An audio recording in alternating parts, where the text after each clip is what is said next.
नमस्कार दोस्तों, मेरा all in one JK channel में आपका स्वागत है। थोड़ा आज हवा चल रही है तो आवाज़ में थोड़ा नॉइस रहेगा, तो उसके लिए माफ़ी चाहता हूँ।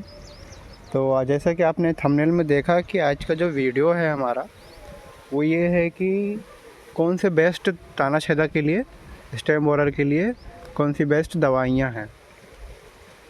देखिए, हमें ना स्टार्टिंग समय में अगर हम कॉन्ट्रैक्ट वाला दवाई अगर डालते हैं तो वो तो स्टार्टिंग समय में चल जाता है, बट हमें क्या है, हमेशा स्टार्टिंग के बाद सिस्टमेटिक ही दवाई डालना चाहिए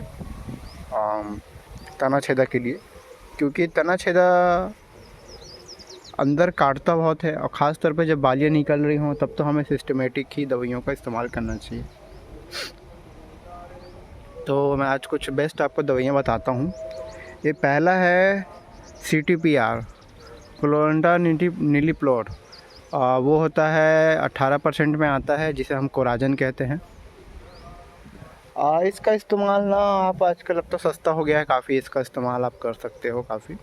आजकल ये 500 रुपये एकड़ आसपास पड़ रहा है और दवाई बहुत अच्छा है, मगर ये है कि इसकी मात्रा जो है ना वो आपको अब थोड़ी बढ़ा कर डालनी पड़ेगी। पहले क्या था कि 60 ml में 1 एकड़ हो जाया करता था, अब उसको थोड़ा आपको 80 ml तक भी डालना पड़ेगा, तब ठीक रहेगा, है ना। जैसे कि पहले 7 ml पर टंकी हम लोग डालते थे, उससे अब हो सके तो आप 10 ml करो, तब वो काम करेगा। दूसरा दवाई है लेम्डासाइलोथ्रीन 4.9% SC। ये दवाई कॉन्टैक्ट प्लस सिस्टमेटिक दोनों में काम करता है और इसका जो डोज़ है ना वो 30 ml प्रति टंकी होता है। 30 ml प्रति टंकी हमको 15 लीटर के में डालना रहता है। आप 250 ml 1 एकड़ में इस्तेमाल कर सकते हो।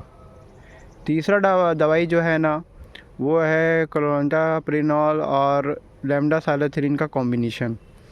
मैंने जैसे आपको मेरी पिछली वीडियो में दिखाया था कि उसका कॉम्बिनेशन भी अब अवेलेबल है, तो कॉम्बिनेशन डालोगे तो बहुत अच्छा काम करता है। ठीक, ये सिस्टमेटिक है। तीसरा दवाई है कार्टाप हाइड्रोक्लोराइड। ठीक, कार्टाप डालने का बहुत अच्छा दवाई है, वो भी सिस्टमेटिक है। ये दो परसेंटेज में आता है, एक 50% में आता है, एक 75% में आता है। अगर आप ना स्टार्टिंग समय में डाल रहे हो तो उसको 150 ग्राम प्रति एकड़ डाल सकते हो, मगर अगर बालियाँ निकलते समय में अगर डाल रहे हो, या बालियाँ उसको तो गभोट अवस्था में आप डाल सकते हो, जैसी बालियाँ निकलने वाली हैं उससे पहले डालोगे तो ज़्यादा असरदार रहता है कटाव। आपको मैं रिकमेंड नहीं करूँगा कटाव को बालियाँ निकल जाने के बाद डालने पे। जैसे यहाँ पे एक जो धान है वो बालियाँ निकल गई हैं उसमें, है ना।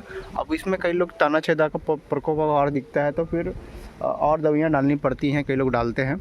अगर इस स्थिति में हो तो आपको कटाप नहीं डालना पड़ेगा, फिर मैं जो कोराजन है या लेम्डासाइलोथ्रीन है इनका इस्तेमाल ज़्यादा बेहतर रहेगा।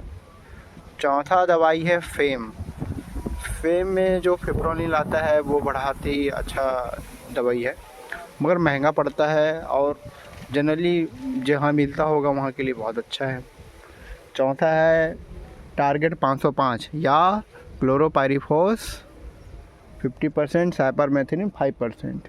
आप इसका भी इस्तेमाल कर सकते हो, मगर मैं वही कहूँगा कि इसको स्टार्टिंग अवस्था में आप इस्तेमाल करना, सिर्फ जब 1 महीने का धान हो रहा हो, 20 दिन 25 दिन तक में आपको इस्तेमाल करना है। क्या क्या उस समय फुल जो है ना उसकी तितलियाँ दिखाई दे रही होती हैं, तो उनको मारने के लिए काम करता है, वो कॉन्टैक्ट दवाई है। तो ये कुछ दवाइयाँ थी जो बेस्ट दवाइयाँ हैं तनाछेदा के लिए, एवरग्रीन है। और मैं ये कहूँगा कि ना कभी भी लगातार दवाइयाँ को इस्तेमाल नहीं करना है ना, लगातार दवाइयों का इस्तेमाल नहीं करना है। साइपरमेथ्रिन का तो जो आपको बताया मैं, क्लोरोपाइरीफॉस साइपरमेथ्रिन का, उसका तो 30 ml 50 ml दोनों में से कोई भी जैसे आपको डोज रहे उस हिसाब से इस्तेमाल कर सकते हो। 30 ml स्टार्टिंग में कर सकते हो, अगर 15 दिन के बाद फिर इस्तेमाल कर दो 50 ml ला सकते हो। तो स्टार्टिंग के अवस्था में उसको इस्तेमाल कर सकते हो, है ना। तो ये सब दवाइयाँ हैं, आपको सिस्टमेटिक दवाइयों का इस्तेमाल करना चाहिए। गभोट अवस्था में अगर सिस्टमेटिक का ही बालियाँ निकलने से पहले अगर सिस्टमेटिक की दवाइयों का इस्तेमाल कर दिया तो तनाछेदा उतना आपके धान में भी नहीं दिखेगा। जैसे कि आप देख पा रहे हो अभी मेरी बालियाँ कुछ निकल गई हैं, इसमें अभी कोई तना छेदा दिख नहीं रहा है। तो ये थी कुछ दवाइयाँ जो बेस्ट हैं। और नेक्स्ट वीडियो में आपके लिए माहू के लिए लाने वाला हूँ, माहू के लिए कौन सा बेस्ट दवाई है। तो बने रहना चैनल में। धन्यवाद, और चैनल को जरूर सब्सक्राइब करिए। धन्यवाद।